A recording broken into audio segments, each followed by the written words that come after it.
ঈদের দিন আমাদের করণীয় কি? ঈদের দিনের করণীয় কিছু সুন্নাত বিষয় যা আপনারা হয়তো জানেন, তারপরও দু একটি বিষয় আমি উল্লেখ করি। প্রথমত, ঈদের দিনের সবচেয়ে বড় করণীয় হচ্ছে ঈদের দিনে লা সালাতা ওয়ালা আযানা ওয়ালা নিদা ওয়ালা ইকামাতা। ঈদের সালাতের কোনো আজান নাই, কোনো ইকামাত নাই, কোনো ডাক নাই। আমাদের জুমার সালাতেও আজান হয়েছে এবং আমার সালাতের আগে ইকামাত হবে, কিন্তু ঈদের সালাতে কোনো ইকামাত হবে না এবং ঈদের সালাতের জন্য কোনো আজান হবে না। তো যদি ডাকাই লাগতো তাহলে আজানই দেওয়া হতো। যেহেতু আজানই উঠিয়ে দেওয়া হয়েছে, ইকামতই উঠিয়ে দেওয়া হয়েছে, সুতরাং এখানে ডাকার কোনো সুযোগ নাই যে আসেন আর 5 মিনিট আছে, 10 মিনিট আছে, আপনারা উপস্থিত হন, এটা সুযোগ নেই। এটা হচ্ছে মানুষ স্বাচ্ছন্দ্যে, আনন্দে, উৎসাহ এবং উৎফুল্লতার সাথে অংশগ্রহণ করবে। ওয়ালি তুকাব্বিরুল্লাহ আলা মা হাদাকুম। ঈদের দিনের সবচেয়ে বড় আনন্দ হচ্ছে দুইটা। সবচেয়ে বড় আনন্দ আল্লাহর দেওয়া আনন্দ দুইটা, তার সাথে মানুষ বৈধ যে কোনো আনন্দ যুক্ত করতে পারে। আল্লাহর দেওয়া আনন্দ দুইটা কি? একটা হচ্ছে মানুষ আল্লাহর বড়ত্ব এবং মহত্ব ঘোষণা করবে, ওয়ালি তুকাব্বিরুল্লাহ, যাতে তোমরা আল্লাহর তাকবীর পাঠ করতে পারো।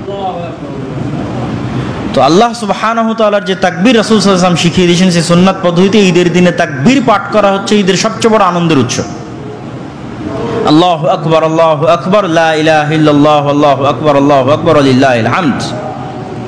আর দ্বিতীয় বড় আনন্দ যেটা আল্লাহ এবং আল্লাহ রাসূল করতে বলেছেন, সেটা খাওয়া, কারণ এই দিনে না খেয়ে থাকা হারাম। সুতরাং দ্বিতীয় আনন্দ কানেক্টেড হবে খাবার।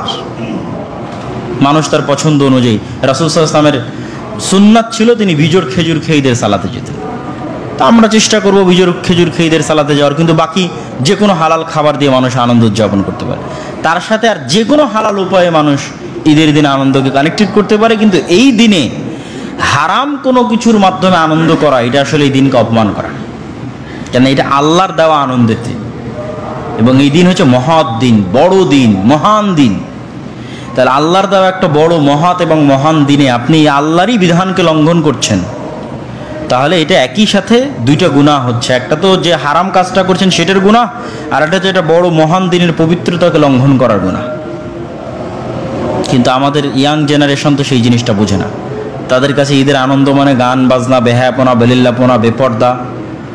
তো এইটা দাওয়াত আমাদেরকে তাদের কাছে পৌঁছে দিতে হবে। ঈদের দিনের সুন্নাতগুলোর মধ্যে বড় একটি সুন্নাত হচ্ছে রাসূলুল্লাহ সাল্লাল্লাহু আলাইহি ওয়াসাল্লাম ঈদের মাঠে কখনোই ঈদের সালাতের আগে খুতবা দিতেন না। আবু সাইদ খুদরি রাদিয়াল্লাহু তাআলা আনহু এটা নিয়ে এক সাহাবীর সাথে মতভেদ হয়েছিল।